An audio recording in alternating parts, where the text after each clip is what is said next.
We want to get people back to hosting instead of getting angry at Airbnb because they forgot to click a listing and they blame it on Airbnb and so on. So that's our vision for our product, but maybe more on an industry trend. It's more a thing of dynamic pricing. We have seen that the revenue management game is evolving more. It's not like just setting and forget it anymore. It's being proactive, being thoroughly about studies, being how do you analyze trends, how do you analyze data. So that's actually for us a very interesting trend to see how our revenue managers coping with the adoption.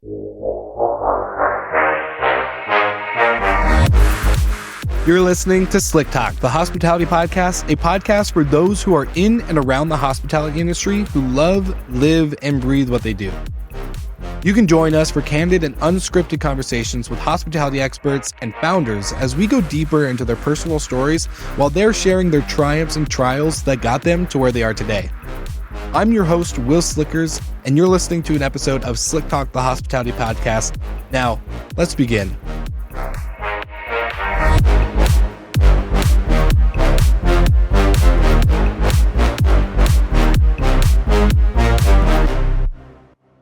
Welcome back, Slick Talkers, to another episode of Slick Talk, where we dive in with experts and industry founders and leading executives on the greatest discussions of all, hospitality. And today's guest is Bart-Jan, who is the co-founder of Otamiser, a platform that enhances online distribution and booking optimization for hotels and short-term rental properties through data-driven strategies. With a background in finance, Bart-Jan blends analytical rigor with the hospitality industry insights to tackle challenges faced by property owners and managers. Otamiser's recent innovation, AutoRank, aims to boost host visibility and performance on platforms like Airbnb. So, Bart, welcome to the show. Hey, Will. I love the introduction. Thank you very much for having me. Bart, so you and I got to chatting, a couple weeks ago. I've been a big fan of Otamiser from the initial beginning of when I heard about you guys from Dennis at Cassiola. Dennis and I were on our way down to Miami for, I think it was the Booking.com conference plus a couple other things. And I was asking him, what are you really excited about in the industry right now when it comes to tech, when it comes to startups, when it comes to potentially new innovations for over the next, couple of years? And he brought you guys up pretty much right away, didn't skip a beat. And I was very curious because I never heard about Otamiser and was like, okay, this is cool. Focusing on distribution, focusing on actually making your listings visible. So before we get into the actual product about Otamiser, where does your kind of story begin and kind of the ideation of the business originally? That's a good story, actually. So it all started, I'm from Belgium, just as Dennis. I'm from Bruges. Bruges, which is a very touristic city in Belgium. And my parents bought a bed and breakfast all the way down to the city center, but more as like an investment property. They said, look, we want to run it, but we don't really want to take care of anything from pricing, distribution, even the websites. We don't really care about it, just handle it. Back then I was doing my master's in finance at the university back in Belgium. And I was bored like a lot of students. So I thought, okay, look, let me have a moment to check it out. I was really fascinated about, how this price points come into play and so on. So this is where it all started. I started out with just revenue management, really skilling myself in the school of revenue management. What can we do? What's the difference between hotel revenue management, STR revenue management? But very quickly, I noticed, okay, I'm missing something. I'm missing something to make the difference in price points very tangible. I'm missing something to make it very, tangible for a revenue manager to go from 105 euros or dollars to $100. What's the impact on my revenue? What's the impact on my probability of getting booked? And this is where I discovered distribution. Back then, I didn't know about what the term distribution was. And I really found, okay, Booking.com is the major percentage of my revenue. How can I increase it? How can I make sure when I open Booking.com, I see my bed and breakfast or the bed and breakfast of my parents? And this is where it all started. I started to play with it, doing some research, finding out that there is no research about it. Searching, how can I make sure Booking.com, I'm always there? And then, I have one of my dear friends, who is now our CTO, Lucas, got together with me, and we started tinkering around with the algorithm, doing a lot of things in the beginning that wasn't, or it's not allowed. We stopped doing them, of course, but we stretched everything to really have an impact. And we first started with booking, and then after everything started going off, we started with Airbnb, Verbo, and then we had all of that. That's very fascinating. I'm very curious, in the initial, bed and breakfast days, what was your initial starting point for researching like revenue management and eventually trying to figure all these things out? Because you're a young guy. I know you're very tech savvy. I think all of us that kind of grew up in the maybe early to late 1990s, can pick up a piece of technology or software and pretty much learn it pretty quickly. But where did you really start tinkering and like researching all of this stuff? So I have always been fascinated about technology, but I'm not a coder. I cannot make some code myself. So I knew what was possible, but I needed someone next to me who could do it. And I think that was the thing that was really an advantage first, because I knew what was possible, but my strong set lays in finance, so I could easily connect them. I could easily say, okay, look, if we do this kind of analysis, what will it happen on the technical level? How can we make this analysis scalable? So this is where it really lays. And in the beginning, we didn't even build a scraper. We just went every day, searched our position and wrote it in Excel. And just this is how we step by step, then we built a scraper to find our positioning. Then we started changing things for our positioning. And this is, where we started very slow in the beginning. If I look back at it, we had no idea what we were doing, but at the end, those were the days with Char, like where you're just figuring out, okay, what is this? How are we going to do it? But this is where we, our learning curve was so steep. All right, Slick Talkers, we are back with another commercial break brought to you by our amazing partners and sponsors at Hostfully. If you don't know, Hostfully has been with this show for a very long time. I'm a big fan of the team. They've built out such an incredible culture. David Jacoby, Margot Schmorak, and of course, the amazing members I get to work with every week. Hostfully is a property management platform. And if you are a host or a hospitality entrepreneur who's trying to organize and centralize your operations when it comes to your technology, Hostfully is a great platform for you to start. You need to obviously reach out, let them know that Wil Slickers sent you from Slick Talk, and they'll give you a special discount and obviously amazing service getting your properties up and running on Hostfully. They have an amazing marketplace, which I'm a big fan of, as we have built out our tech stack specifically around a lot of technologies that are in their marketplace. Wheelhouse, Turno, you name it, we use their marketplace. I obviously don't want to list too many other companies, but you get the drill. So go to hostfully.com, use the code or the link in the show notes to get a special offer, and they will take great care of you. Thank you so much to Hostfully for partnering with us on this podcast. And now we're back to the amazing conversation with Bart-Jan. For sure. So solving your own problem kind of sparked the idea of Otamiser, where you're like, okay, we've kind of tinkered with this. We kind of figured this out. I think we can build this into something bigger than just a tool for us. So you're not a technical guy. Where does the team, the idea, all this start coming into true formation of a business and startup?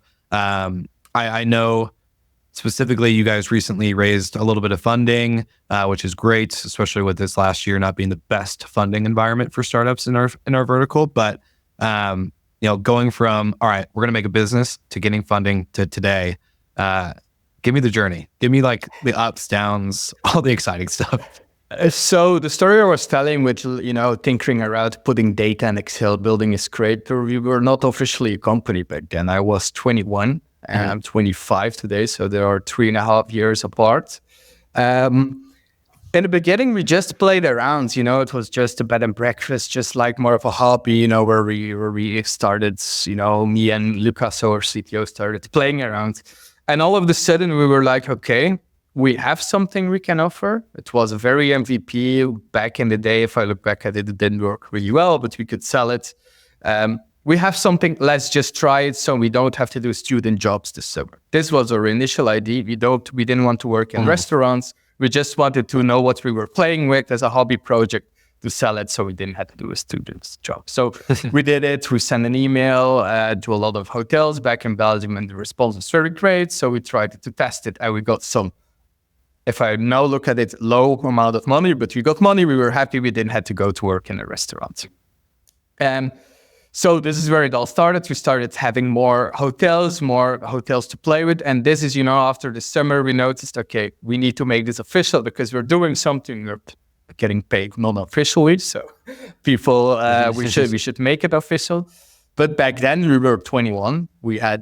At the end, we had a little product, which we had no idea. So we started selling other things as well. We started selling websites. We started selling restaurant softwares like installments. We started selling PMS integrations for hotels. We started integrating channel managers for hotels. Our vision was, okay, look, we still have no idea how to do all of this, but let's at least stay in the space and try to learn as much as possible from it. So we were PMS implementers, CRM implementers, CRS implementers, OTA connectors. We did it all. Every consultancy case in the books, we said, yeah, we can do it, and we learned it on the case. So this is where we, reached initial capital, initial like payments, and with that payments, we invested back in developing a product. We did some courses where we if we know this kind of skill set, we can solve the next problem. So in the beginning, it was all about selling a service, getting the money and investing it into our product. And we did this for, I think, over a year, where we did, at the end, very crazy things. We did build systems for campings. We did... We sold things to nudist campings even. We have a lot of funny stories from that age. But so we did that, and then we noticed, okay, look, we have a product right now. Right now, the product is sufficient. Let's start to scale it. So this is when some other people also joined the team, and we started doing sales. We started doing outreaches, and we noticed there was a lot of demand for it. So we were lucky enough to quickly scale it bootstrap, because of our service layer that we had then. We had like the money to invest back in the product. And then we scaled our business to last June, where we did our fundraising round. So we did a bootstrap scaling to 1.8 million in ARR. And then we noticed, okay, look, we had some fun here doing bootstrap, doing the rock and roll startup thing, but let's now make it a real company. Let's make it for real. And this is where we get our VC money. So from the moment we decided, okay, this is where we're going with our life, with our company, it all started to accelerate very quickly.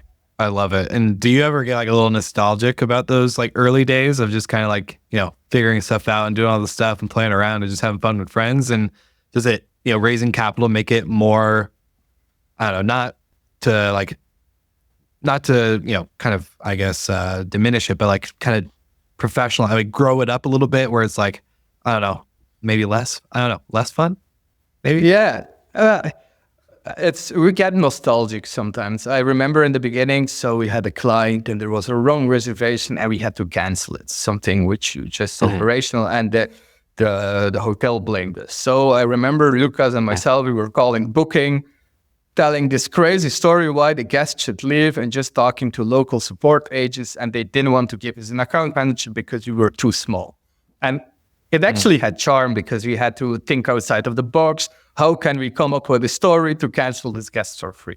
But then back in May, there was this booking event here in Amsterdam, and we got we're registered with Booking as like a big account holder and so on. So we got the same entry as like the guys from Marriott, from Hilton. So this was a moment where we were feeling very nostalgic, like it was Lucas, our CTO, and I who were there, like we were telling each other, remember back in the day where they didn't want to give us an account manager, where we had to do this crazy stuff. Right now we're the only one here not wearing a suit. So it's like things changed. So we had a lot of fun stories from them. But this makes it a fun journey because we come from far and we did it. So that's what I love about our team. I love it. And early on, you kind of mentioned, not just hotel distribution, but short-term rentals. So what really inspired the shift away, maybe not away, but because with you launched a new brand called Automate and really focusing on the short-term rental side. So why the shift from hotel, distribution optimization to then the short-term rental sector? What were the signs that you were seeing that kind of, sparked that initial idea saying like, we should move into this vertical too? So the brand is called AutoRank. And you mentioned it already, Dennis.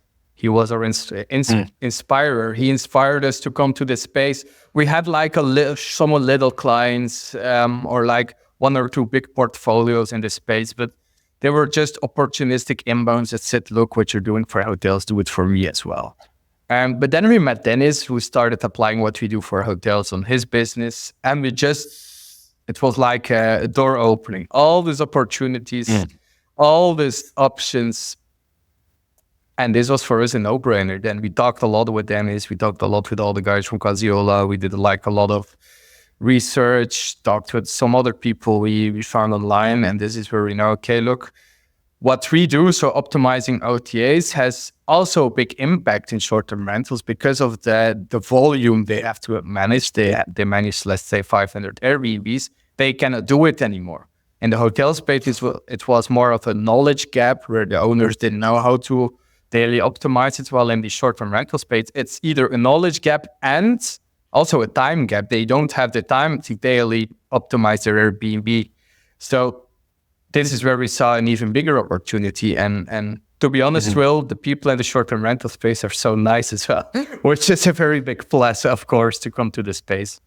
100%. Yeah, I started in the hotel world, jumped over to short-term rentals, now kind of do both. But the hotel world is very professional. It's very, everyone's focused on brand and hospitality. And the short-term rental side, I think, is a little bit more entrepreneurial, where everyone's just kind of trying to help each other out and figure things out. It's very self-learn, build the plane as you fly it type situation. So I definitely agree with you.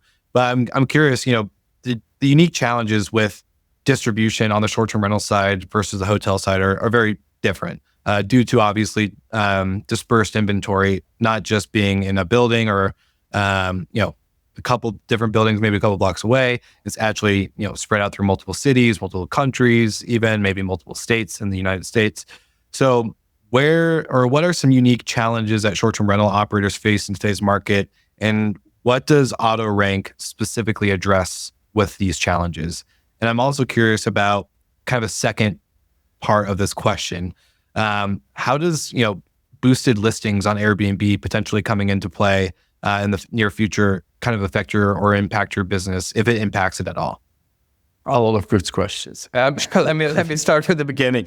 So maybe the biggest challenge or the biggest difference that we also saw in like productizing it for hotels and for short-term rentals is hotels usually have on platforms more on the Booking and on Expedia have a higher ranking just because they are hotels, just because we say because they are hotels, but because their inventory is much bigger, because they send way more availability throughout OTAs. While on Booking.com, for example, and you list your apartment and you have a lot of Airbnb bookings, this means that you won't send a lot of availability through Booking.com, meaning that you will never perform well on Booking.com just because there is a lot of demand on Airbnb as well, which, you're cannibalizing yourself in one point just to make revenue, while the hotel side of things doesn't have this problem. They have, let's say, 100 rooms, then they sell 20 to this channel, 30 to this channel. They sell a bit everywhere, and they can wave a bit on everything. Then this is why it's also good for us from a product perspective that came from the hotel space. We know, like apartments, they have like a listing boost, an automated listing boost when you only have one unit on Booking.com, and so on. So that's all the things that Booking or the OTAs then try to cope with it. But the reality is, if you don't send availability, it's hard to get indexed. And then maybe what are we trying to solve with AutoRank, or what is the solution with AutoRank? With AutoRank is making sure that the people going to your listings are the people you need. So what we're doing with AutoRank is we're automatically changing the content, the descriptions, and so on to what Airbnb wants to change it. Let's say that a lot of people are right now searching for bulleted points, descriptions, and we automatically change it. We play into predictive stay. So Airbnb changes its algorithm dependent on the guests searching that day. We know, okay, look, we are in a last minute time frame for a certain day. Those last minute guests want their text structured in a certain way. Those last minute guests want their pictures in a certain order. Then we automatically change it. So we play in more to whenever a guest comes, we automatically adapt to that to that guest. So it's reactive, but also proactive. You know, when you play into Airbnb, they predict this is the amount of second guests booking to date, and we automatically change it. So listings it uses have the most qualitative amount of traffic. And then you ask the second question, and in all my reasoning, I forgot the question. Sorry. It's all good. It's all good. So you kind of touched on it with the other answer around boosted listings on how kind of Booking does that. But, if Airbnb does release a kind of a paid or boosted listing type, feature within their business, obviously we know Brian Chesky is trying to create multiple billion-dollar business line items throughout the next couple of years in Airbnb. To me, low-hanging fruit for them is to go paid listings, right? To get automatically boosted to the top. Would that impact anything that you guys currently do, or does that like make it more challenging, or does that actually help what AutoRank and Otamiser are doing? It's just an extra challenge for us with nothing we cannot cope with. For example, if I then make the translation to Booking.com, where it is happening today, but where they have their tab visibility booster, it's not used that much. People are not converting because they get the banner promoted. So guests just go to the one that's not promoted. It's like when I go to Google and I search for something, I never click on the ads because I know it's not that one. So they know actually from a Booking.com from a Booking.com side of things, it's impacting conversion, which impacts their revenue. So on that side of things, it was not that bad. But then on Booking.com, you have the preferred partner plus, which is like a quality label that you have a good listing. This is impacting in a positive way conversion. Only if it's a qualitative listing. What we do, we look at the first ranked listings, and then we make sure that the distance between our listing and that listing gets shortened. If Airbnb would do that, which I, to be honest, doubt a bit, then it would actually highlight the qualitative listings even more, making sure that we can even show more qualitative amount of visitors to them. But it's something we have to cope with. But from our experience with Booking and with Expedia, nothing we cannot handle. Why? I'm curious, just off the cuff, why do you doubt they would go the boosted listing rate? Do you think it'll actually hinder the experience for the traveler and even hosts, the relationship with them? I think so, because Airbnb, how I always perceive them, they want the best for the guests. They want to, own the guest, give the guest the best possible stay while booking. And the other, we're all about making money, making as much profit as possible. Well, if you do that, it's what you will see is a trend of not qualitative listings, not being booked that much, paying more commission to have a higher ranking, making sure that the guests staying will have a lower perceived value. So for me, it goes beyond, or it goes in between the vision of Airbnb. But of course, when you make money, it's to be seen what they will follow.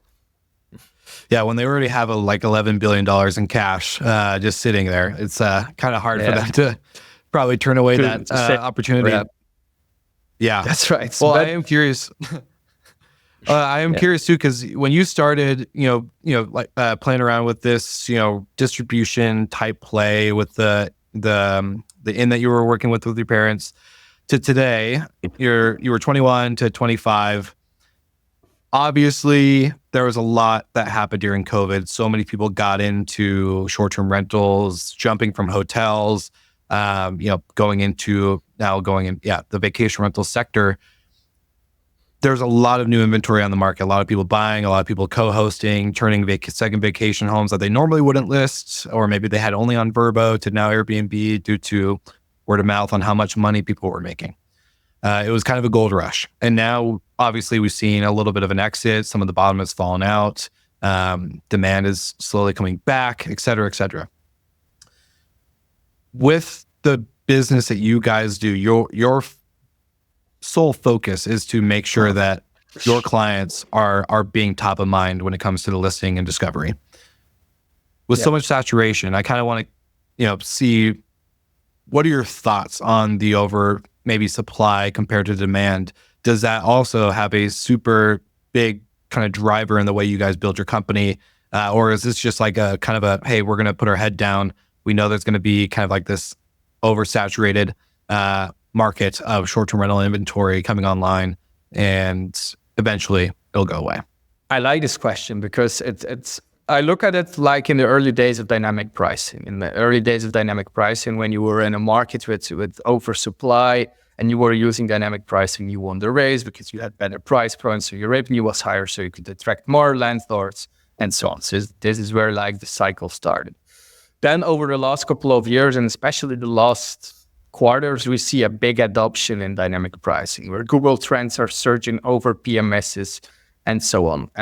So right now, dynamic pricing is used more often. So right now it's more the quality of the people using them that really makes the impact. But we position ourselves even next to that, like a niche in the revenue management, because what we do is we are maximizing booking probability. We are maximizing in an oversupplied market or in regular market that a lot of people are viewing your listing, and when a lot of people viewing it and you are not doing something very weird with your revenue management, they are booking it because they are viewing it more often than they do your competitor. Also knowing that's like the lifespan or the time span that people look at making a booking, it's really decreased, and it's decreasing ever since COVID. So we position ourselves actually as a winning tool in the oversupplied market, because we are making sure you guys are, or the Airbnb or the listing is getting seen while the competitors are not. So from this point of view, for us, it's something that really thrives or is really an accelerator for business in a weird kind of way. Because people will need it at one point. Yeah, so it's actually a good thing for you guys. It's not actually bad. It's not like you guys are like, oh my gosh, there's so many listings that we have to try to compete with and do that. And I'm sure, and no offense to anyone listening, but I'm sure there's a lot of junk listings out there anyways. So it's probably not the most difficult thing to make a new listing stand out, or even a pre-existing listing stand out. Comparatively, obviously, they have to be a good property with good reviews and all that other stuff. But yeah, that's really interesting. I kind of like that. I think it's good for your business like yours. I am curious. But also, kind of shifted. Oh yeah, go ahead. Sorry to interrupt, but also from a technology point of view, because we receive more data. The more listings, the more data we have, the more validation we can put in our models. Like it's an accelerating effect. The more clients we will have, the better our output. The more listings we scrape with, the better our output. So on both verticals, on the business and technology point of view, I will not complain about it. Yeah, for sure. I don't think something that drives more business, I don't think any of us would complain. It's actually a big win. I had a conversation on the podcast not too long ago with a guy named Doug Truitt. Shout out to Doug if you're listening. He is a great guy, focused on revenue management, distribution. He was with Romy. Now I believe he's with another traditional property management company out in Florida. But that conversation was really insightful, because as I'm learning more about the tech space within our industry, not just short-term rentals, but also hotels, the big conversation, I think, when you really get into the weeds is API connections and communication between the technology ecosystem in both sectors. So with Otamiser doing what it does and AutoRank doing what it does, and I'm sure you guys are not only just with PMSs, but also getting into channels and other APIs are already built out in our industry. What are your thoughts on the connectivity in the technology sector of our industry? Because I've heard, obviously, you have one PMS that maybe has raised a lot of money, but has a horrible API versus a smaller PMS who has a great API, but the different kind of communications and flows and the way that data goes in between these technology softwares is so different. And it makes it very difficult for operators, because I don't think they understand. They're not technical entrepreneurs, they're hospitality entrepreneurs. They're trying to provide a good service, trying to maximize revenue for their owners, not trying to become a CTO or a technology founder. So with the API sector, kind of just give me your overall thoughts and feedback on kind of where you guys see the industry going. How can Otamiser or AutoRank even maybe shift the industry into a better communication and data sharing between these softwares? All right, Slick Talkers, you made it halfway through the episode. We are almost there, and I hope you're really enjoying the conversation as much as I did with Bart. Bart is an incredible founder and just young with a lot of excitement and energy around what they're building at Otamiser and AutoRank. But this episode is now also brought to you by Well and Good Morning Coffee. If you have not heard about us launching our own coffee brand at Good Morning Hospitality, which is my other show outside of Slick Talk, then you need to check it out. It's actually a joint venture partnership with Well and Good Professional Services. Jonathan Wicks, the founder of Well and Good, has been on the show before. And through a lot of conversations, we realized short-term rental properties and hotels suck at stocking great coffee inside of their homes, where guests are constantly left with crap Folgers or with other blends that maybe don't taste great. They're cheap. They're not restocked. It's kind of a mess. It's a whole headache. Yet your guests really love their coffee. So as a coffee snob ourselves, we launched our own coffee brand called Well and Good Morning, where we joined the Well and Good name to Good Morning Hospitality. So every morning is a Well and Good Morning. There we go. This blend is actually a craft coffee blend. It is roasted as a medium roast and is roasted from a Colombia bean. And we could not get enough of this. We gave out a lot of samples at VRMA, and we've sent some product around the country. Now, the feedback we have seen in all of the Well and Good locations across the United States has been phenomenal. Housekeepers are coming back with either empty bags or no coffee at all, where people are taking this home. So if you're interested in getting Well and Good Morning coffee in your vacation rentals, connect with me, grab this link in the show notes so you can see our coffee page and you can actually order directly to yourself or to your properties, however you would like to figure this out. We're also happy to give out samples if you need, but just know good coffee is here to stay, and this will make every stay a great stay for your guests. So get Well and Good Morning coffee today, and if you need any help, just reach out and let me know. Now, we're back to the episode with Bart-Jan, CEO and co-founder of Otamiser and AutoRank. For me, having the ability to have, or the ability to have a sufficient API in this tech space or in this industry will result in like the lifespan of the company, because you have so many new vendors popping up, so many new AI companies like ourselves. You have revenue management companies, you have revenue management services. Everyone needs a connection, and the ability to offer a good connection is really the way how to bind clients with you. Because if you are with a PMS and that PMS cannot connect to all the things you need, to like an AI optimization, messaging tool, to a cleaning software, to whatever, then clients are not going to stay with that PMS. Maybe in the early stages, because you don't want to shift, but at the end, I don't believe they will stay. They need to go to a place where all their needs are fulfilled. So for me, the API space, the ability to have an API that can connect with everyone is really a make it or break it regarding the future of like the lifespan of a PMS. How I see the industry evolving, I hope that the industry will maybe hear what I'm saying or will think about it and will try to unify their APIs, because this debate fuels, or this is something which fuels into the debate. For example, can AI take over revenue management? No, they cannot, because the data they get from all the different APIs is not unified.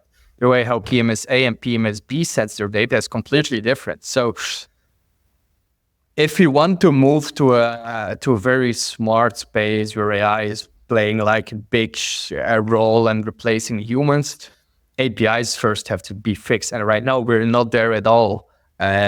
So there are still a lot of things that the industry has to evolve on before, for example, AI can come in place. At first, they need to fix the API side of things. Maybe for Otamiser and AutoRank, we are following like what Muse does. So Muse is a PMS in the hotel space. Love Muse. They have an open, it's wonderful product, and they have an open API. We will release our API also in a couple of months for the public, so they can connect easily on us and they can start building. So it's unified for everyone, and there's no hassle. Okay, I had to make this endpoint for you and so on. So this is our strong vision. Do you guys see room for Otamiser or AutoRank to become kind of a open API source for the industry? And do you see the same thing on, like, I know outside of Muse, shout out to the Muse team. We have a lot of Muse listeners from Richard and Matt and Davin and a couple other people on the team who have been on the show, and just overall really great company with great product.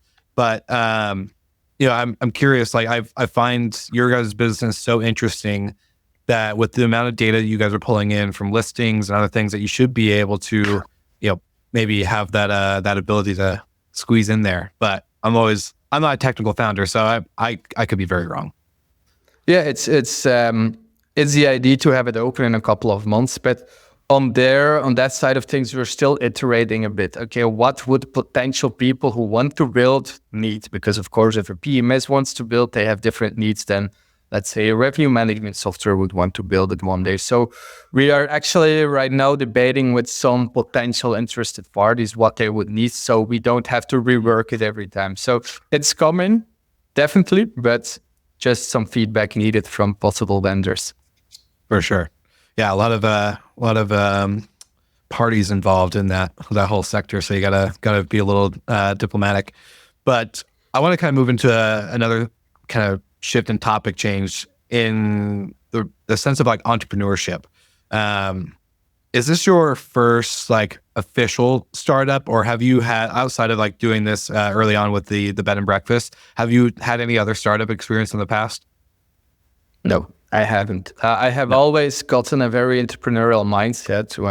I remember when I was 14, I started my drop shipping website without any registered company and so on. I sold sunglasses and my parents were very angry that I was scamming people. So I tried to put some steps into the entrepreneur space, but this is the first real thing. What's your overall like thinking experience? Do you think, I always love the question. I used to listen to this podcast back in the day before they kind of changed the whole theme of the show, but the kind of theme and thesis was to ask every guest was, are you born or made an entrepreneur? And I would love to know what your thoughts or answer is for yourself. Do you think you were born to be this entrepreneur, or do you think you were made over time? I think I was born. I had an official job for 3 months. And then I noticed, never again. I worked at the bank. And I noticed, okay, look, I need to do something on my own. I need to, be creative, just have the freedom, and this freedom fuels my creativity. So definitely I was born. And I think I'm conditioned for the rest of my life. If at one point Otamiser would not be in my hands anymore, I would start something new. Do you think your upbringing and childhood had something to do with that, in the sense of like your parents bought this bed and breakfast, right? So you got to kind of see them maybe venture out and take risk. I know for people that haven't grown up in an environment, I never even heard the word entrepreneur until I was 21, 22. I didn't know what it meant. The first time someone said it to me, I was like, what?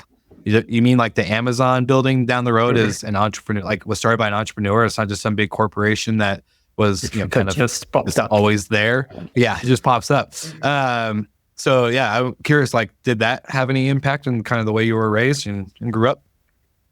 Definitely. It's so my dad is, apart from the bed and breakfast, he has a marketing company himself. So it's the way how you look at problems, I think. And this is, of course, it is fostered into your upbringing or into your childhood. It's the way how you tackle problems. Really, I always believe entrepreneurs try to do it outside of the box, try to do it not like black and white side of things. And this really fuels into passion, fuels into the way if you want to be an entrepreneur. And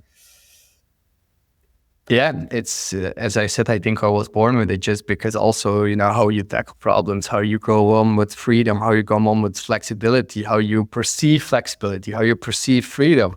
That's all things that's part of an upbringing. And I believe that entrepreneurs do it in a certain way that fuels their children to maybe also be an entrepreneur.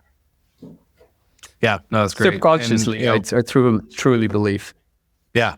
Yeah, no, I do think there's a pattern of it. I have parents that weren't really entrepreneurs. My mom did kind of work for herself, but not in the most like way that I was like, oh yeah, she started her own business. I didn't really get it.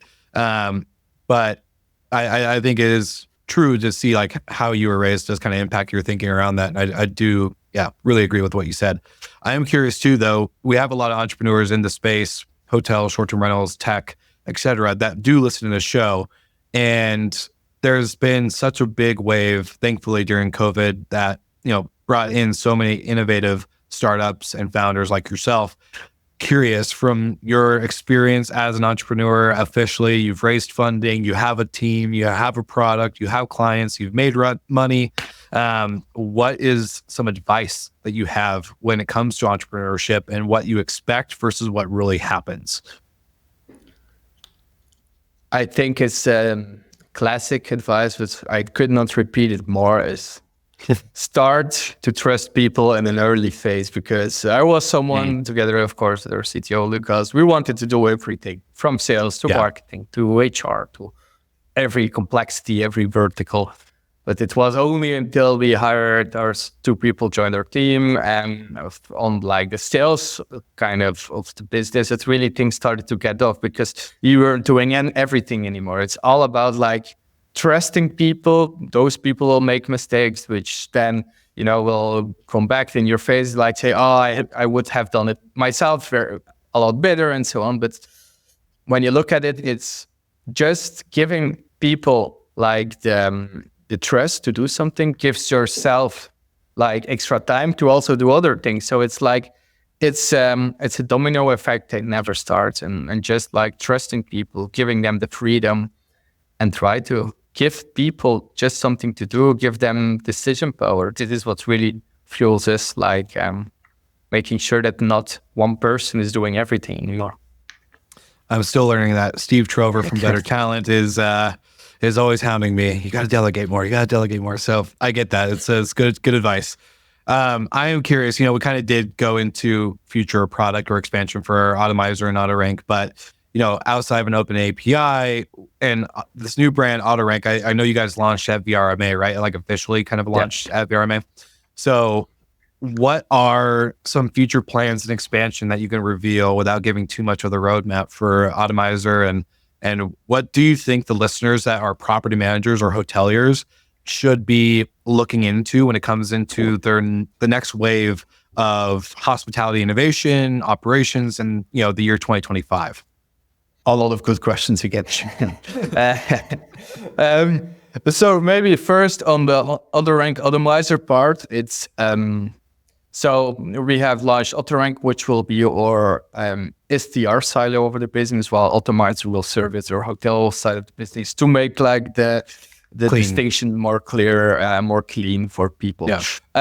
For us, our vision is very straightforward. We want to be the platform that handles everything you can do on Airbnb, except from all guest-related things, except from communication, handling inquiries, handling damage deposits, handling cases, and so on. We want to be the platform that's everything you can change yourself, changes on Airbnb. So you don't have to manually go into listing number 17 and change something, and also change something on listing 92 and then forgetting what you changed on listing 17. We are doing everything based on data. So your guests have the best possible stay because it's optimized to what they want to see based on market trends, based on proactive listings, and based on what Airbnb wants to see. So it's a win-win for the 3 parties in this game: Airbnb, the guest, and the host itself. So this is our clear vision to really let hosts trust us with managing their content, with managing their settings, with managing their listing, with managing their performance. So if they have a revenue manager, that guy or that girl can really start, optimizing rates instead of fixing distribution. We are doing that. We want to get people back to hosting instead of getting angry at Airbnb because they forgot to click a listing and they blame it on Airbnb and so on. So that's our vision for our product. But maybe more on an industry trend, it's more a thing of what I stressed in what we earlier said is the dynamic pricing. We have seen a lot of adoption, like Price Labs, Wheelhouse, Beyond. They're selling a lot. Everything is good. But right now, it's more the case of the quality of the revenue manager, the quality of the person controlling the system. And we have seen that the revenue management game is evolving more. It's not like just setting and forget it anymore. It's being proactive, being thoroughly about studies, being how do you analyze trends, how do you analyze data. So that's actually for us a very interesting trend to see how our revenue managers coping with the adoption, because a couple of years ago, it was, I don't want to offend someone, but it was much more easy to be a revenue manager. You installed Price Labs, you installed Wheelhouse, and you looked at it, you see pricing jump, and it didn't matter if it wasn't 100% accurate, if you didn't, put the system right, you would make extra revenue. But right now, you have to compete with everyone doing it. So it's being strategic, being proactive, being 2 steps ahead of your competitors. And you have in some markets 30 competitors trying to be 2 steps ahead of you. So that's an interesting like scene for me. How does it impact market pricing? Does this have an impact on, for example, parity? Does this have an impact on like the discussion we had on supply and so on? So yeah, very curious to see how that plays out. Yeah. Dave Krause with Rent Responsibly used to say, you know, back in the day, even before COVID, it was a kind of a list it and they will come, right? And obviously, I'm very curious. I want to set you up for this question around, you know, quality and standards, because it was a list it and forget it, list it and they will come. People were making money. Owners were, you know, covering more than their mortgage. They were, you know, actually being able to invest in more properties or whatever. And then obviously property management companies were doing pretty well too. But obviously there's been a big flood. So how do you guys, when it comes to potential clients working with Otamiser or AutoRank, how do you guys kind of vet, or is there a certain standard requirement that you guys have? Because I know obviously you can't just take a crappy listing with horrible photos and, you know, horrible furniture and design and like make it number one, unless you can, because I'd be very, very surprised. But it's more of a like the standards are rising, and I would love to know, because I'm thinking about the listeners right now who are probably curious or wanting to join AutoRank or, you know, work with you guys in some shape or form. Where are the standards at? Where do you guys look to really focus and control that? I strongly believe that each set of property, unless it's like really, really crappy, has a demand. If it doesn't have the right amenities, maybe it's more of a budget property. But to be able to define crappy listings, people always do it on. I love you laughing. People always do it based on reviews. Reviews are crappy, so it's a crappy listing. How we look at it, it's maybe the vertical or the direction there could be is that something was oversold. How the listing is displayed is oversold. What we will do with AutoRank is we will get the perceived value of the guest in line with the value we offer. For example, if we see, a lot of people are complaining because we advertise our beautiful swimming pool, but they don't have the swimming pool, or it's a shared swimming pool. Those things it's not saying anything about the bathroom or just the quality of the apartment. It's just the way how they advertise it to have a quick amount of cash because people want a pool. So we will tackle that first. And we notice when we get the perceived value and the offered value in line, review scores get up much higher.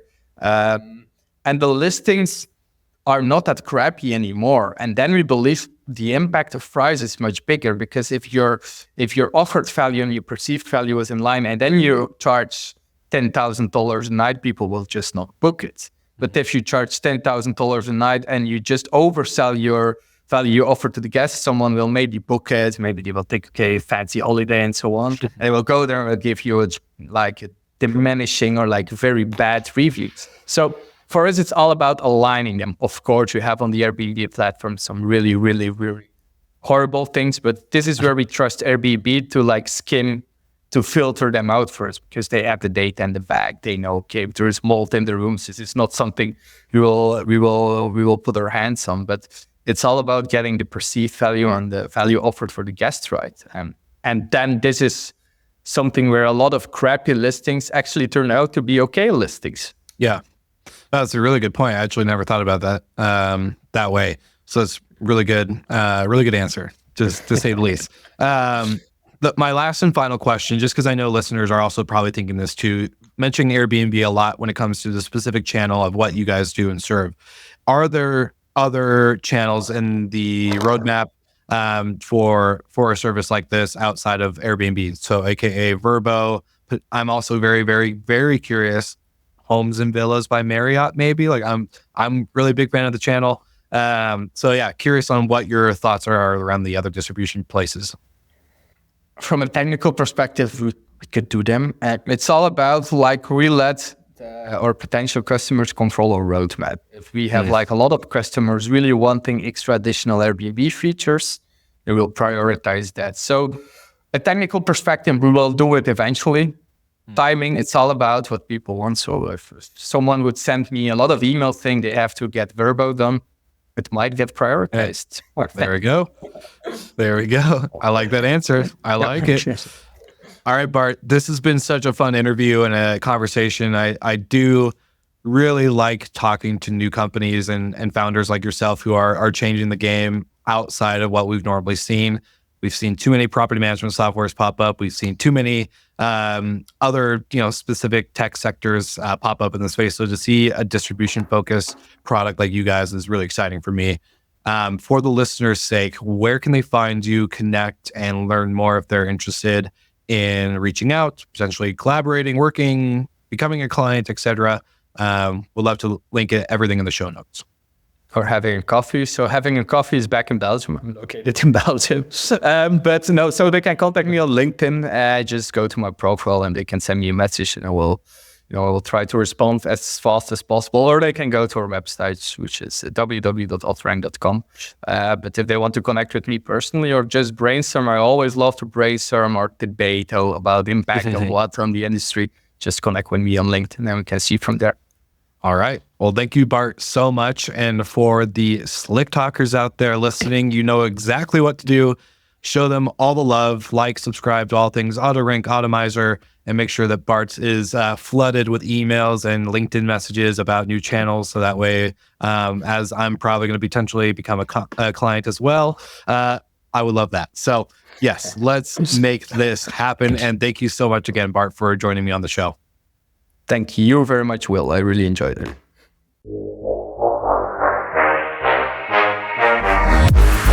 Thank you so much for listening, and thank you to our show partners for making Slick Talk, the hospitality podcast, possible. We hope you enjoyed the show, and we would love to connect with you outside of the podcast. So you can follow us on all of our social media channels for daily hospitality content, or find us on slicktalkthepodcast.com. And don't forget to rate, review, and subscribe so you never miss an episode. I'm your host, Wil Slickers, and we will see you guys all again next week.